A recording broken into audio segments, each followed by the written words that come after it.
Today announced it will carry out a review of the election spending of the Conservative MP Zac Goldsmith, following an investigation by this programme and the Bureau for Investigative Journalism. Like all other parliamentary candidates, Zac Goldsmith had to abide by a strict spending limit imposed on him by law. But today, based on the evidence in our report, the Commission said the assessment of the information indicated that there was the possibility of a failure to comply with the Representation of the People's Act 1983, and that further inquiries should be made in order to establish the facts of the matter.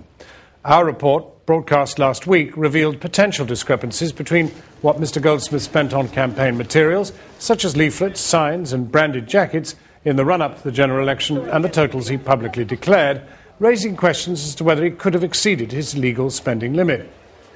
In a spirited exchange with me on Friday, Mr Goldsmith defended his actions. What I can say is that the formula we used, and you know this, the formula that we used is exactly the same formula, exactly to the decimal point of the formula used by MPs and candidates throughout the country. Every decision we took was approved by election experts in Central Office Conservative Party, every single one of them. And even here, look, a Lib Dem blogger, a very prominent one, Mike Smith, said, if Zac Goldsmith is guilty, they all are.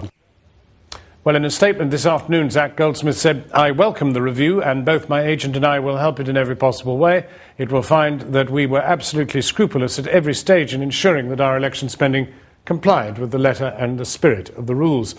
We followed the letter to the formula which we and all MPs and candidates were given.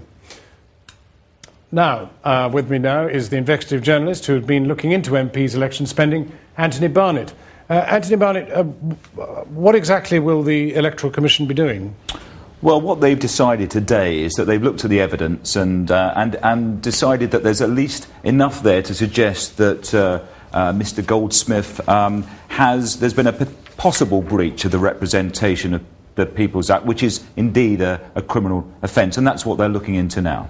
And the central questions that you posed? Well, just simply, he was legally allowed to spend £11,003. He declared he'd spent slightly less than that, about £220 less than that. We looked at a lot of the invoices and receipts, and they raised questions as to whether he'd really stuck to the limit. You know, items looking at the jackets that his supporters wore, and I think more seriously the signs that bore his name and his photo on. Now, anything new since our report? Well, one thing has come up. I think in his exchange with you, Mr Goldsmith mentioned the electric trikes that were used in his campaign, and we understand that the Commission now are looking at whether he properly accounted for those as well. And he does say, and he repeats it in his statement today, that he was only doing what everybody else was doing. Well, we've been looking at the campaign spending of MPs across all parties, and there's no doubt Mr Goldsmith has specific questions to answer which the Commission are indeed trying to get the bottom of. But he's right to a point, is that some of the techniques that are used by MPs are across all parties, and indeed we've been looking at that, and they're going to feature in a report that's being broadcast tomorrow night. Anthony Barnett. Now, astronomers have found a new star that is 50 times bigger and 300 times heavier than our own sun.